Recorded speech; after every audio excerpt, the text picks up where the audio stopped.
Yendo de camino de Jerusalén, pasaba entre Samaria y Galilea Jesús. Cuando iba a entrar en un pueblo, vinieron a su encuentro 10 leprosos, que se detuvieron a cierta distancia y a gritos decían: Jesús, Maestro, ten compasión de nosotros. Al verlos les dijo: vayan a presentarse a los sacerdotes. Y mientras iban de camino quedaron limpios. Uno de ellos, viendo que estaba curado, se volvió alabando a Dios y a grandes gritos, postrándose rostro en tierra a lo lejos, a los pies de Jesús, le daba gracias.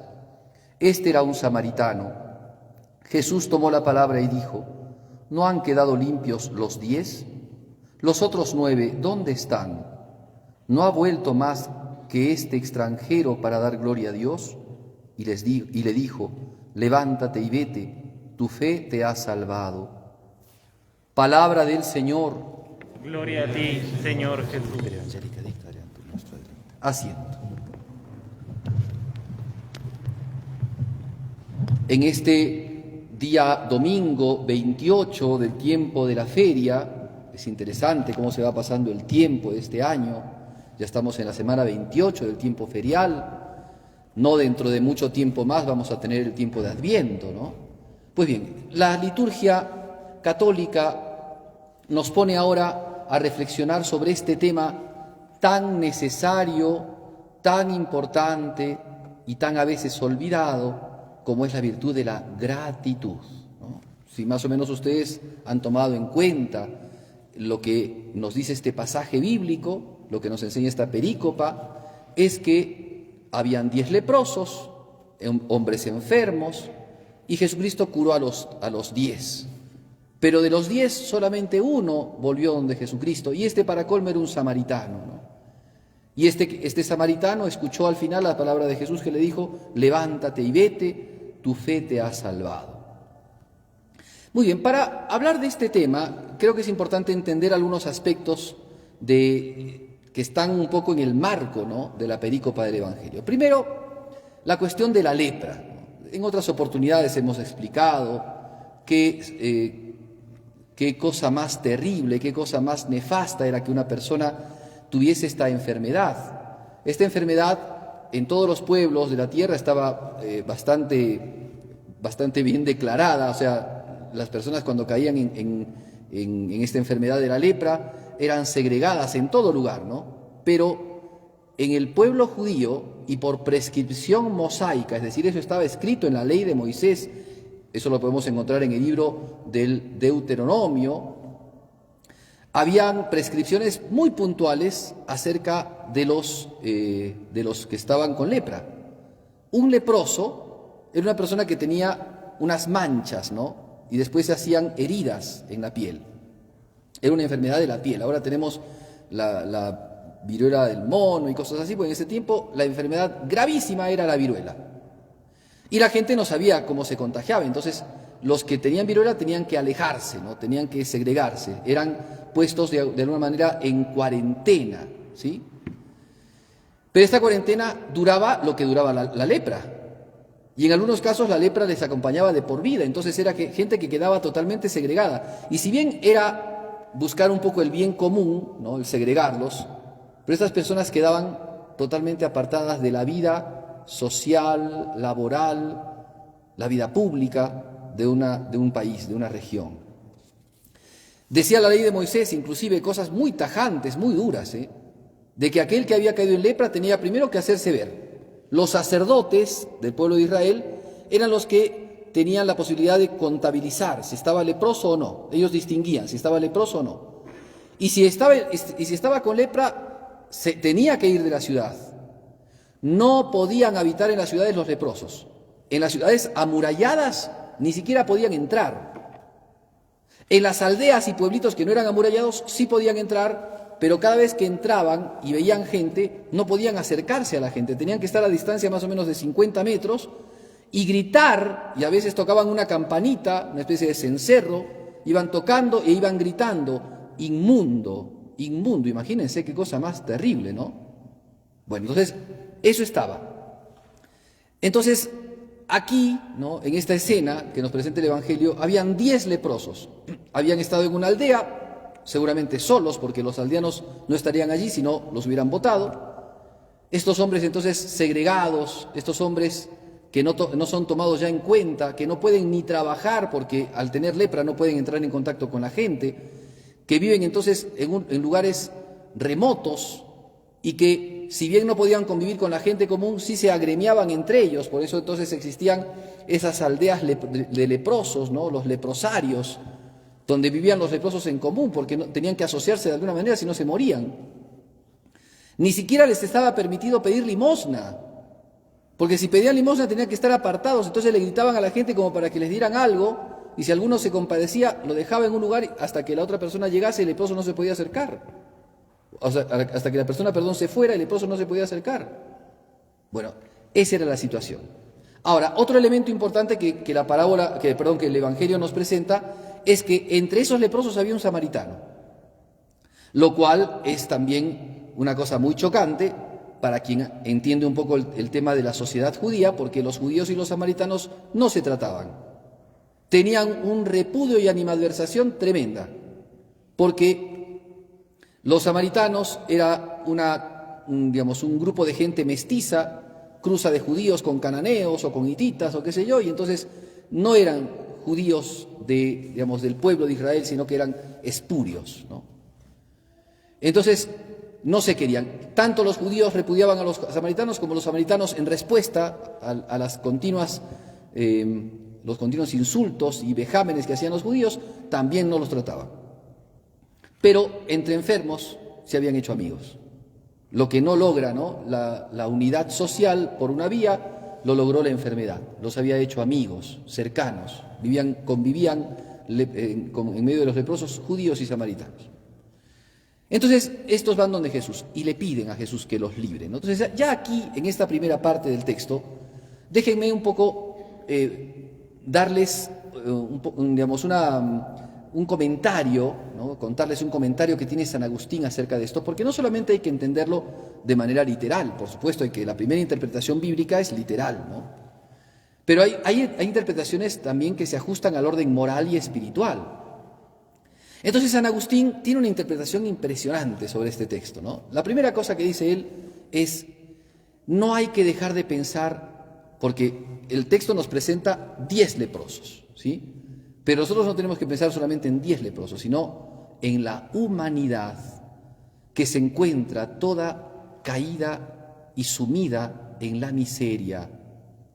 En la miseria que lo segrega, ¿no?, al hombre lo segrega, lo aparta de esa mirada de su dignidad, de esa realidad propia, ¿no?, de su dignidad humana, de ser imagen y semejanza de Dios. El hombre en pecado se encuentra denigrado, manchado, herido, como aquel que está leproso. Entonces, es la primera cosa que tenemos que tratar de meditar aquí, ¿no? No son solamente 10 leprosos, sino que era la humanidad entera la que se encontraba con lepra. Cristo es compasivo y se acerca al leproso. Esa es la obra de la encarnación. Cristo, Dios Todopoderoso, compasivo por el hombre, teniéndole clemencia, es que entonces se encarna y se hace hombre para acercarse al hombre, para curar al hombre, no para dejarlo leproso. No es agremiarse con el leproso, sino unirse al leproso para limpiarlo, para curarlo. Pero he ahí que no todos los leprosos se atreven a pedir y a suplicar la limpieza de su lepra. Y eso es lo que pasa, ¿ven? Eso es lo que pasa con este mundo. La primera cosa que debemos decir entonces como reflexión es que muchos hay que se dan cuenta de sus pecados y como fruto, como efecto propio, es suplicar a Dios. Aquellos que no suplican a Dios piensan que no tienen pecado, piensan que no necesitan nada. El hombre de hoy, muy autosuficiente, muy independiente, muy liberado de las cosas de Dios, no le suplica a Dios.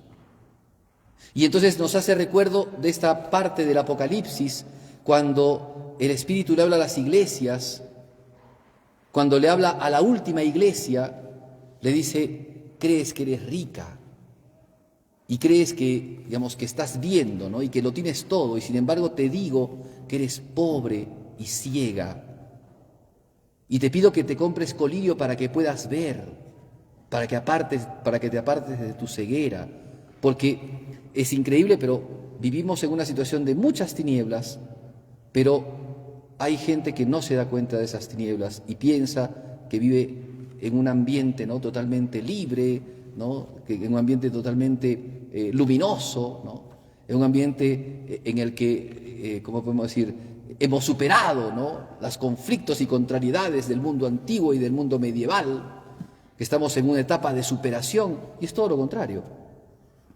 Nos encontramos entenebrecidos por el pecado, encontramos corrupción por donde pasamos, y nuestra propia vida da muestras claras de que no estamos a la altura de lo que tendríamos que estar, porque muchas veces sucumbimos, caemos en pecado, ofendemos a Dios. Pero solamente los que pueden ver esto, los que pueden ver su lepra, se atreven a suplicarle a Dios. Y esa es la primera cosa que creo que debemos de pedirle al Señor hoy día, tener la posibilidad de ver. Así como el cieguito, ¿no?, cuando Jesucristo le dice, ¿qué quieres que haga por ti? El cieguito le dice, que vea, Señor. Esa es la primera cosa que creo que tendríamos que pedir todos, ¿no?, hoy día. Señor, que vea mis miserias, que vea mis limitaciones, que vea mis mezquindades, que vea todas esas cosas que hoy día estoy tapándolas, ¿no?, muchas veces con hipocresía, con una careta, y sin embargo que están presentes. Que vea mi miseria, que vea, por ejemplo, mi poca temperancia, mi poca paciencia en el trato con el prójimo. ¿Cuántas veces encontramos dentro de las familias que tendrían que ser nidos de coherencia, de tolerancia, de amor, gritos, cosas despotricadas, ¿no?, desproporcionadas frases, ¿no?, que se dicen entre padre y madre, entre padres e hijos y cosas así? Pues la primera cosa es ver nuestros defectos, ver nuestros pecados, ver nuestras limitaciones. Si no las vemos, ¿cómo vamos a hacer para pedir perdón al Señor, para que nos cure el Señor, si no vemos nuestra enfermedad? Entonces ya creo que esto es un primer puntito interesante como para reflexionar cada uno. Segunda cosa, muchos piden, y sigo parafraseando a San Agustín, muchos entonces descubren su pecado y con humildad le piden al Señor. Pero Dios, que es siempre bueno e infinito en misericordia, y para quien nada hay imposible, Dios está dispuesto a concedernos la salud del alma y del cuerpo inclusive. Pero pasa que muchos hay que no responden a Dios según el amor y la misericordia de Dios. No dan a Dios de sí como Dios nos ha dado a nosotros de sí mismo. Dios nos ha dado a su Hijo. Y nos ha dado a su Hijo como víctima propiciatoria de nuestros pecados. Murió por nosotros. Y nosotros, ¿cómo respondemos a Dios? Y entonces ahí sí que aparece la cuestión de la gratitud, ¿no? Entonces, vean ustedes esa imagen de los 10 leprosos. 9 pertenecían al pueblo de Israel, el pueblo de las promesas. 1 pertenecía al pueblo gentil. Ahora, esto para los santos padres, San Agustín, por ejemplo, es ya una imagen, ya es un signo de lo que Dios va a hacer con los pueblos gentiles. Porque la salvación no se cerró a los judíos, sino que se abrió a toda la humanidad. Cristo es Salvador de todos los hombres, no solamente de judíos, sino también de gentiles. San Pablo dirá eso. Ya para el cristiano no hay judío ni gentil. Todos somos hijos de Dios. Entonces ya con esto es un dato, ¿no?, para hablar de la universalidad o de la catolicidad, porque la palabra católico significa universal, de la universalidad de la salvación de Jesucristo, ¿ya? Bien, pero tercera cosa, también es importante esto, es que Jesucristo dice, no eran 10 y 9 no eran compatriotas, no eran judíos 9, que son los que tendrían que, conociendo, ¿no?, sabiendo cómo es la ley de Dios, sabiendo cómo es la obra de Dios, tendrían que haber agradecido mucho. Sin embargo, este que no conoce esas cosas sí es agradecido. O sea, es como que la ingratitud es mucho más grande en aquellos que da. Y aquí está el otro tema. San Agustín dice, a veces Dios no nos concede algunas cosas que le pedimos. Y pensamos que Dios se ha olvidado de nosotros, o que Dios no está con nosotros, o que Dios no está contento con nosotros, pero no es así. A veces Dios no nos concede porque no somos agradecidos. Porque acuérdense lo que dice esta frase de Jesucristo, ¿no? A quien mucho se le dio, mucho se le pedirá. ¿Por qué a veces Dios no nos da mucho a nosotros? Porque cuando nos vaya a juzgar nos va a pedir ese mucho. Nos va a preguntar, ¿y qué hiciste con este mucho que te di? Y por eso a veces no nos da mucho, porque no somos agradecidos. Entonces, ya ahora pasamos a la segunda parte del texto, ¿no? Volvió el hombre agradecido. Y bien, bien a lo ley de Moisés, aquel que, que se acerca y que da gracias, dice el texto, ¿no? Dice que el hombre que estaba curado se volvió alabando a Dios a grandes gritos y postrándose rostro en tierra a los pies de Jesús. O sea que este hombre reconoció en Cristo al Mesías, al Hijo de Dios. Alababa a Dios con grandes gritos y se postró ante Jesús. Y le pedía, y le agradecía a Dios, ¿no? Le daba gracias. Muy bien. Quiero entonces un poco hablar de la gratitud, que es como les decía antes, es como una virtud olvidada. La gratitud no es un sentimiento, es una disposición del corazón, una disposición moral, es una virtud, es algo que se trabaja, no es algo que nace así nomás. Si bien brota, por supuesto, como respuesta a una obra buena, sin embargo, hay que cultivarla. Es una desgracia encontrar a ancianitos, padres y madres, que con tanto sacrificio, que con tanto sufrimiento, que con tantas estrecheces, cuidaron, educaron, formaron a sus hijos y después no reciben ni una llamada de sus hijos. ¿Cómo puede ser? Esas cosas son de malnacidos, O sea, solamente un malnacido no puede ser agradecido con personas que lo ayudaron no solamente una vez, sino todo el tiempo. Pero como dije antes, la virtud de la gratitud está muy lejos de ser vivida en toda su autenticidad hoy día. ¿Cuántas personas nos hacen el bien? ¿Cuántas personas entran en contacto con nosotros sin ningún interés? Hay personas interesadas, por supuesto, pero hay personas que nos han hecho el bien. Hay una fábula del padre Leonardo Castellani del libro Camperas que cuenta la historia de un caballo que tenía un pajarito que hay en Argentina. Imagínense ustedes un gorrioncito, no era un gorrioncito, era un pajarito de Argentina, pero para que imaginen ustedes solamente, que siempre estaba en el lomo del caballito, ¿no? Y el pajarito andaba siempre sacándole las pulguitas y los piojitos que tenía el caballo en sus crines. Y el caballo continuamente le decía, gracias pajarito, gracias por lo que haces por mí, te agradezco mucho. Y había una cotorra, ¿cierto?, cerquita, que se burlaba del caballo y que le decía, qué tonto este caballo, le agradece al pajarito y no se da cuenta que el pajarito no lo hace por amor al caballo, sino que el pajarito quiere comerse las pulgas, pues, porque con eso se alimenta. Y el caballo, animal noble, siempre se ha tenido al caballo como un animal noble, le dice a la cotorra, por gusto hablas, cotorra. Porque aunque él esté haciendo algo para su propio beneficio, yo se lo agradezco porque me está quitando mis pulgas, que me fastidian y que me arden y que me pican. Y para mí eso es un beneficio enorme. ¿Por qué no voy a agradecer las cosas que me dan, aunque el otro no tenga todo el deseo de hacerlo por bien a mí?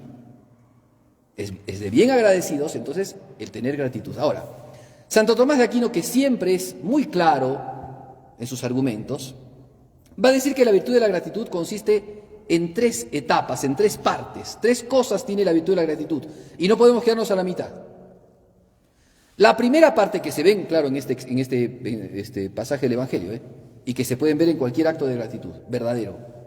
Primera cosa es reconocimiento de los bienes. No podemos ser agradecidos si no reconocemos el bien que nos han hecho. Y ese es el gran problema. La ceguera, nos tapamos los ojos, no vemos el bien que nos hacen, pensamos que lo merecemos. Por eso muchas veces así se dan las malcriadeces de los hijos en relación con sus padres, que piensan que todos se lo merecen. Se merecen los estudios, se merecen la comida, se merecen el vestido, se merecen el celular, se merecen todo. Como están con los ojos tapados y piensan que todos se lo merecen, no agradecen nada. Primera cosa entonces, reconocimiento. Propio de aquella persona que quiere crecer en la virtud del agradecimiento o de la gratitud, reconocer el bien que te han hecho, el acto que te han hecho. ¿Ya? Segundo elemento de la virtud de la gratitud y de los actos de gratitud, reconocimiento. Segundo, agradecimiento, es decir, digámoslo así, gloriar, venerar y tratar de una manera noble, grande, ¿no?, elogiosa a aquella persona que te ha hecho el bien. No se trata de hacerlo crecer en vanagloria, se trata de respetarlo y venerarlo por el bien que te ha hecho. O sea, una persona que te hace bien, primero reconoces, me ha hecho este bien, y me lo ha hecho este bien de manera gratuita, bondadosa. Entonces es una persona buena, noble. En cuanto a eso, yo no conozco las otras partes de la vida de esta persona, pero en cuanto a esto es una persona noble, buena, me ha hecho el bien. Entonces, lo propio es que yo, de boca por supuesto, le agradezca. Muchas gracias. Porque también en eso pasa, ¿eh? A veces las personas reciben un acto bondadoso, ya pues, ¿no? O sea, uno lo ve a veces en el tráfico, ¿no?